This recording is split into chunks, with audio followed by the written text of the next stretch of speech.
Singkara dhukkubsachaa kan jiran, gaddaa kan jiran, bo'aa kan jiran, gungumaa kan jiran hafayyan. Sagalee kanan ageeddaran. Sagalee kanan Dundumarratti al takkaatti kan argamtu ati waaqayyoodha, maqaan kees waaqayyoodha. Addunyaa kanarra kan jiran namoonni baay'een isaanii gatamanii jiru yaa waaqayyo. Gariin isaanii balballitti cufamee dukkana keessa jiru. Gariin isaanii carraa dhabanii duduubadha jiru. Gariin isaanii boochoo keessadha jiru. Rakkatanii maqaa kee kan waaman jiru achuma ta'anii maqaa gooftaa koo Yesuus Kiristoosiin argitee achitti isaan qaqqabu.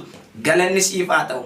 Ulfaadhu carraa nu jalaan fudhatamne qooda gaarii qooda barabaraa kan nuuf laatte kan nuuf taate ofii kee kennaa keenya kennaa jaalalaa kan nuuf kennamte mootii waaqaaf lafaa maqaa gooftaa maqaa Yesuusiin galanni siif haa ta'u. Fedha waaqayyoo ta'ee akkuma macaafni qulqulluun fedha waaqayyoo yoo ta'e nuyi sattaanitti darbuuf jirra jedhu kana booda sagantaa dhaabbataatiin Misraachoo miidiyaatiin wal agarraa dubbii waaqayyoo mootummaa waaqayyoo walitti lallabnaa hin soorannaa.